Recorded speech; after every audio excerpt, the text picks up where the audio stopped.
This week on Internet, home pages of the stars, the future of public access TV and the Internet, a look back at BBS's. Stephanie checks out online soap operas. We read and answer viewer mail, and our kid cruiser, Julie, cruises through Yahooligans.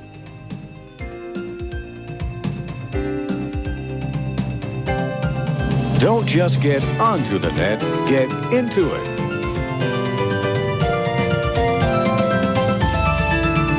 It all happens thanks to funding by U.S. Robotics, makers of modems, telephones, and other information access products.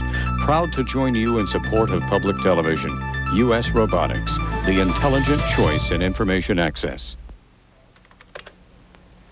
Hello, I'm Leo Laporte.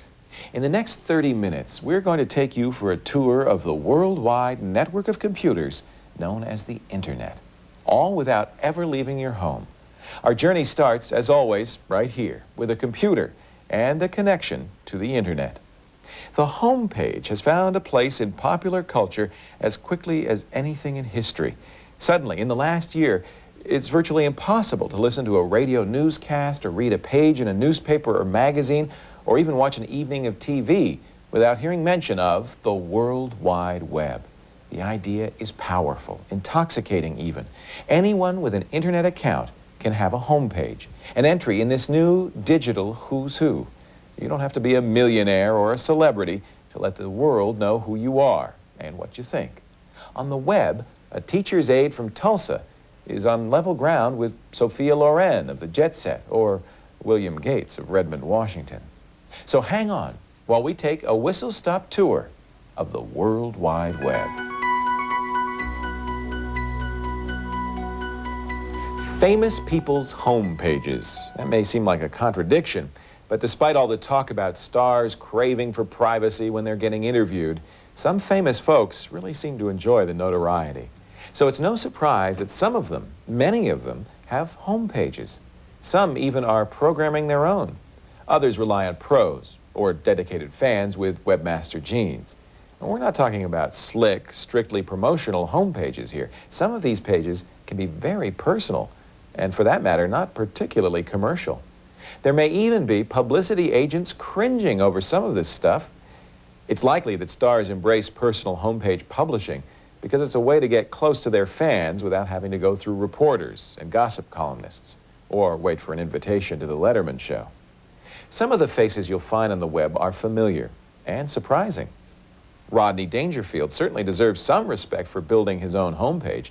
He probably could afford a barracks full of webmasters, but it says here he does it himself. Seriously. Dangerfield recently was awarded Most Influential honors by Website Magazine. All right, so he shows up as 95 on their list of the 100 most influential people on the World Wide Web. At least he made the list. He was cited with his wife Jane for having a hand in the making of his own page. Sounds like respect to me. It's actually quite an innovative homepage. You can get an email autograph, for instance. You fill out a form with your name and email address, as well as format preferences. And you can get an autographed graphics image. One of the most innovative star pages on the web is that of Harry Shearer. You may remember Harry from any of a number of projects, including the movie Spinal Tap. That's that heavy metal send-up of about 10 years ago. Harry also has a regular radio show, Le Show, which runs weekly on National Public Radio. Or maybe you know him as the voice of a number of characters on The Simpsons. He plays more than a dozen different characters, including Homer's evil, conniving boss, Mr. Burns, Burns' flunky, Smithers, and he's also The Simpsons' nerdy neighbor, Ned Flanders, and a bunch of lesser characters. You can even download audio samples of Shearer in character. His homepage is just as diverse as he is. For instance, did you know Shearer made his film debut at age 7 in Abbott and Costello Go to Mars? He also, it says, played Eddie Haskell in the pilot episode of Leave It to Beaver.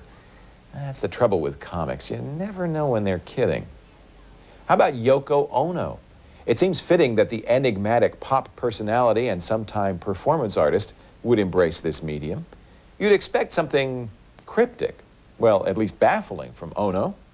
No, but a fact. Yes, indeed, she has a fact. That's frequently asked questions, on which we learn right at the top of the list that Yoko is 63. Now, that's not the kind of thing you'd expect of a celebrity. So, Yoko Ono is, as usual, full of surprises. I'm not sure that this counts as a celeb homepage, seeing as how Bill Gates really didn't do the page himself.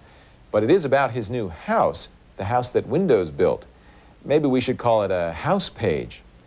Well, Rodney will probably get that respect he's been looking for here on the web. He's got a great-looking page. But I gotta ask, do you think he's joking when he says he maintains the page himself?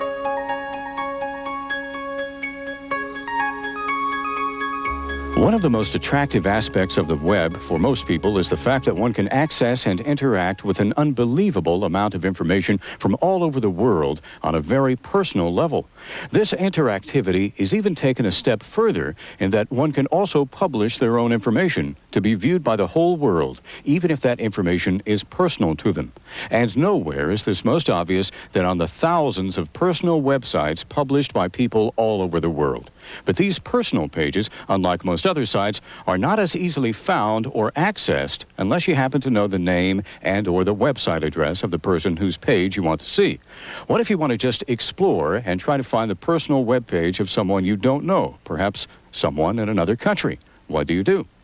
One solution is to use a search engine such as the one found on CompuServe's Our World homepage. Our World is a service offered to CompuServe members who want to have a personal web page, but you don't have to be a member of CompuServe in order to see the web pages or use the search engine. Here on the homepage, you follow the link to search. And now we're offered two different types of searches. A query from Search, which enables you to look for personal web pages which contain specific things you're looking for, such as a name, geographic location, occupation, or even a hobby. Now keep in mind that this engine only provides access to those personal web pages that are published in CompuServe's Our World and are not comprehensive to the whole World Wide Web. If we choose the World Map search, we get a graphic interface of the world to search with. Let's go to South America and to Brazil. Even though these are only CompuServe's Our World personal pages, you can see that there is still a lot to choose from, as you see here in Brazil. Here's a page of a woman from the Amazon region. It contains poetry she's written, a list of her favorite websites, an Amazon legend, poetry in Portuguese, and even a snapshot of the famous Amazon Theater that's located in her hometown of Manaus. It also contains, of course, her email address, enabling you to make the experience even more personal. Here's a page from someone in Istanbul, Turkey, with photos from their album. And here's one from a student in Madras, India, with a synopsis of his final year project in college. The geographic regions covered by the map are enormous and span almost every continent. There seems to be hundreds and hundreds of pages to choose from. Another personal homepage directory is located here on the Business Link Technology Group's homepage. Their directory lists pages by country, and you can see the list is quite comprehensive, including Jamaica, Nepal, Slovenia, and even Trinidad. You can also add your own homepage for free, and if it's in a country that's not listed, they'll open up a new country for your page. The difference with this directory is that the minimum amount of information you can do a search with is someone's last name.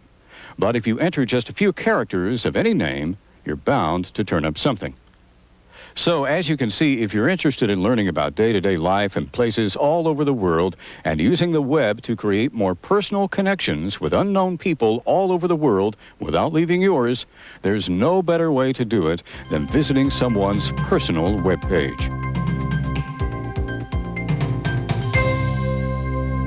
Soap operas are one of this century's bad habits.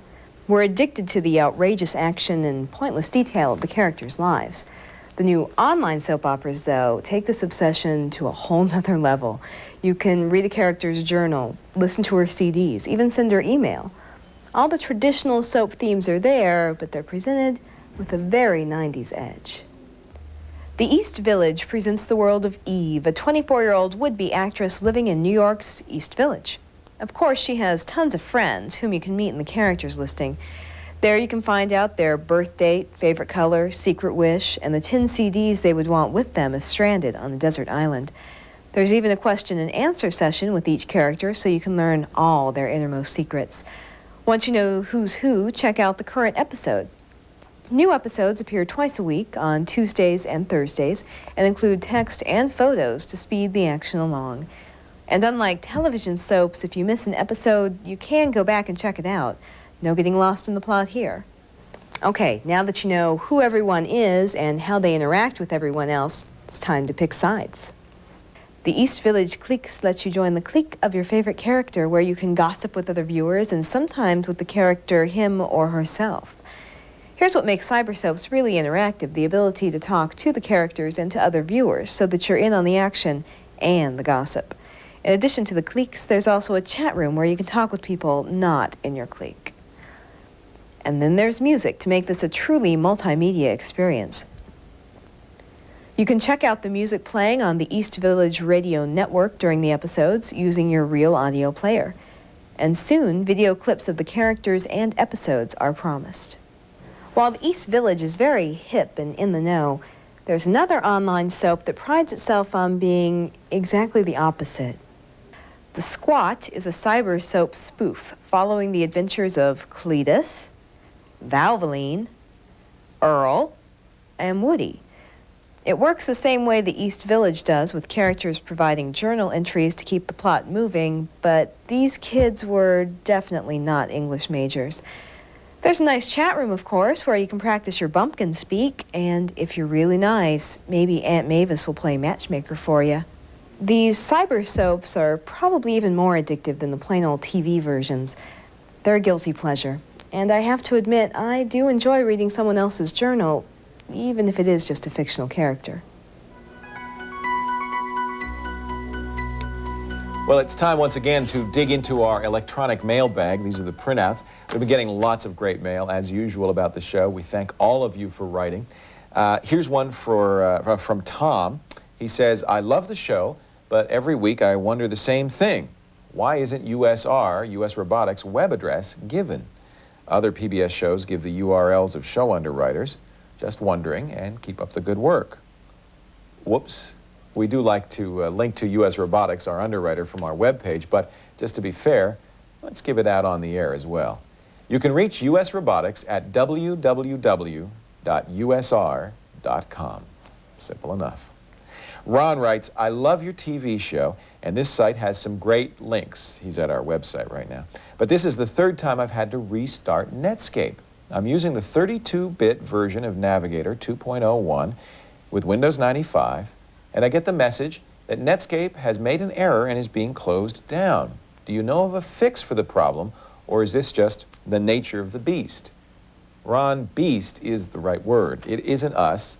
Netscape and every other browser I've ever used does tend to crash.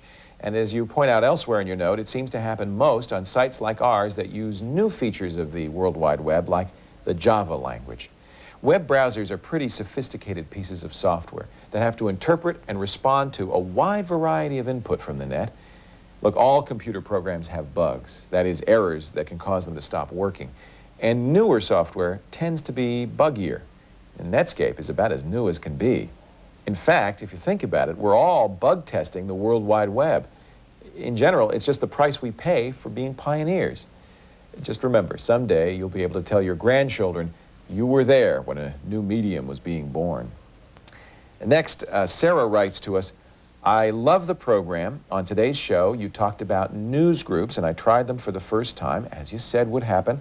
I got a list of thousands of groups. The only problem is when I tried to enter a group, about 95% of them said, error, no news group, or something like that.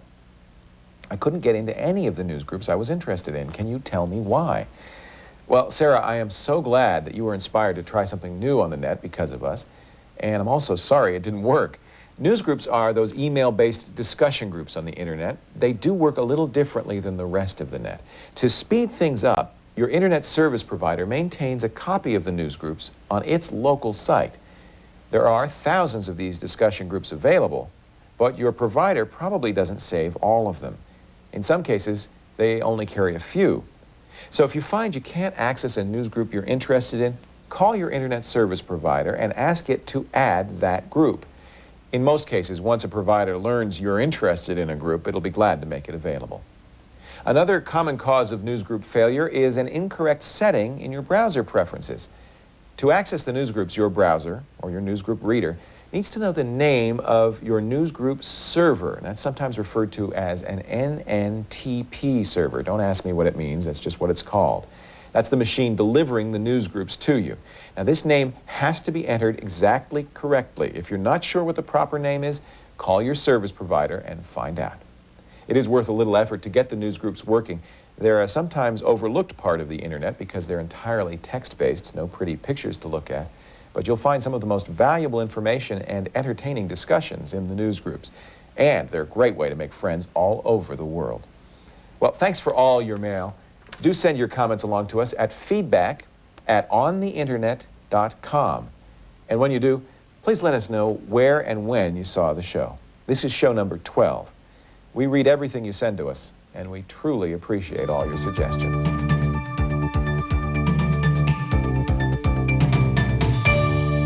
Welcome to Access Tucson. It's one of the most successful public access centers in the country. Here, people from all walks of life can get their messages heard on community cable, and soon those very messages will reach the internet. From the religious to the somewhat radical, everyone has a point of view. Cable access centers help people get those viewpoints to their local communities. And now public access centers are taking their mission a step further on the internet. Access Executive Director Sam Barron explains. We feel that just the same way that we've worked with local groups and organizations to develop video content for the cable system, we will also be able to work with those same groups and organizations, health and human service agencies and nonprofits to get their information collected, enhanced, and put on to the internet. This is Access Tucson's homepage on the World Wide Web. Here you can learn all about community cable services, and soon you'll even be able to take classes in video production by clicking onto this website. We want to demystify the technology, make it simple for common, ordinary people, and let them know how they can use the internet. We're doing special workshops for nonprofit and social service agencies, and this summer we're doing a summer internet homepage camp for kids. And public access centers can't wait for cable companies to come out with high-speed internet access. The nice thing about working with a company that's going to provide high-speed internet access is you can do things that ordinarily you couldn't do. You can have animation, you can have video, you can have lots and lots of music and sound. For example, we work with the Tucson Symphony to create a preview for the upcoming season, and we do that as a video program. If we were able to help them develop their internet site and we had a high-speed internet access available, we could create video clips, we could have music, actual samples of the music, we could show rehearsals, we could have interviews with the musicians. There's a whole range of things we could do, and of course create all the hot links to many other sites. High-speed internet access will come with a price tag, though. Experts estimate the cost will be somewhere between $30 to $50 a month. That's on top of your cable bill.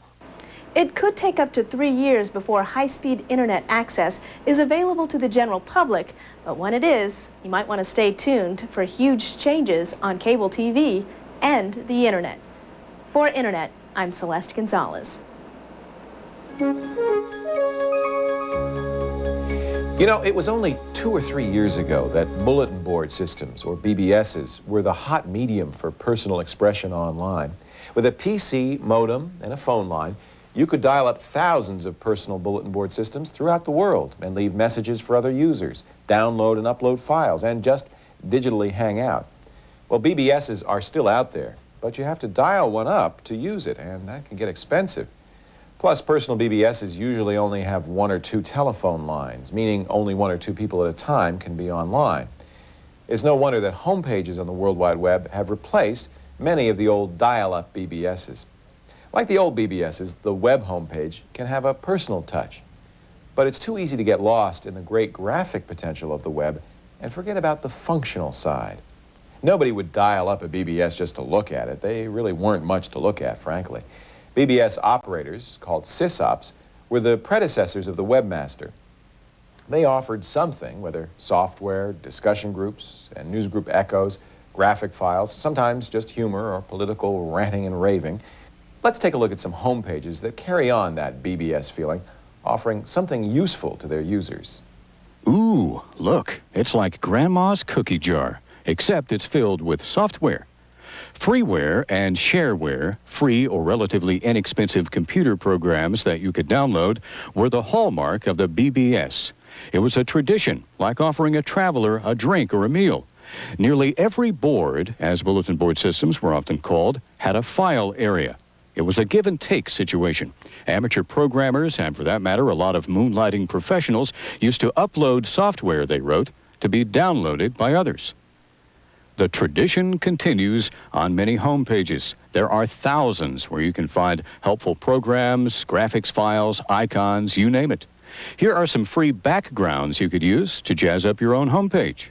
Just keep in mind that you don't really know what you're getting when you download a file over the net. A virus, an unwanted program that may damage your other files or even your computer, can sneak in with imported files. The most common way to get a virus is by downloading software. The best preventive measure against viruses, of course, is not downloading. But if you're going to download, use a virus checking program and do frequent backups of your irreplaceable files. This linked page is a primer on bulletin board systems. The operator's observation that online services such as America Online and CompuServe are actually BBSs is a good one. Until they were connected to the internet, they were islands of information, unlike the networked internet. If you want to learn more about BBSs, here's a list of BBSs you can link to from the web. It may seem like a trip in a Model T, but remember, it was only a couple of years ago that BBSs were the only way most home computer users had to get around via computer. History moves very quickly on the internet. The BBS, as we knew it, is almost ancient history. But as you've seen, some personal homepage webmasters have gone beyond the pictures of their dogs to carry on that old BBS tradition.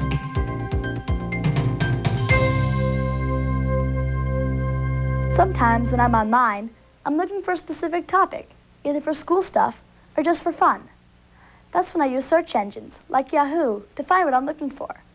And Yahoo's new site, called Yahooligans, is just for kids with kid-approved sites on any topic you can think of. Yahooligans is set up just like Yahoo, with subject headings on art, school, entertainment, and other things. By clicking on one of these headings, like this one, for sports, you can get different subheadings to choose from, or by typing a keyword in this space. I'm looking for stuff on soccer today, so I'll click on that subheading. And here are all the soccer listings. Even if you don't know what you're looking for, Yahooligans is a great place to find interesting links just for kids. Under the Around the World heading, you can find personal homepages of kids from all over. Or you can learn about native cultures of the world, especially about Native Americans. And the travel section can take you to China, or the Ukraine, or you might just want to learn Swahili. One of my favorite headings in the Yahooligans is the Computer, Games, and Software section.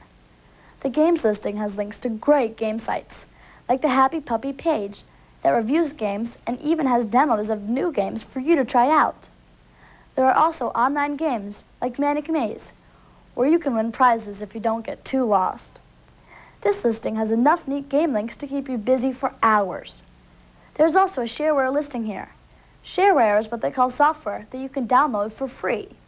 This listing has downloadable graphics to use on your own homepage, more online games, and lots of educational software. Still don't know what you're looking for?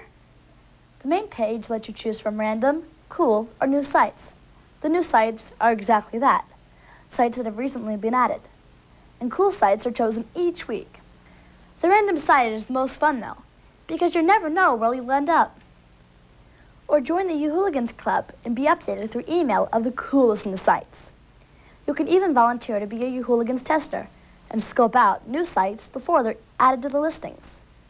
Yahoo and other search engines are great for finding all the information you can on a topic. But Yahooligans make sure that the sites you find are kid-approved. This means that they're not only safe for kid surfers, but that they're really fun and really cool. You can even suggest a site to them, so your favorite site can become everyone else's favorite site too. The homepage. It seems like almost everyone has one. Well, not everyone, but someday I guess we'll all have our own homepage. Let's hope there's something better than just vacation pictures on the net, and I think as time goes by, there certainly will be. I hope you've enjoyed this look at home pages on our show. We'd love to hear from you. Stop by our own home page on the internet. It's called ontheinternet.com. And while you're there, drop us a line. Let us know what you think of the show. We'd love to hear your suggestions and comments. I'm Leo Laporte. Thanks for joining me, and I'll see you next week on Internet. If you need a little help getting launched into cyberspace, order the Internet Getting Started video for $24.95 plus shipping and handling. Call 1-888-4THE-NET. Don't just get onto the net, get into it with Internet. It all happens thanks to funding by U.S. Robotics, makers of modems, telephones, and other information access products. Proud to join you in support of public television. U.S. Robotics, the intelligent choice in information access.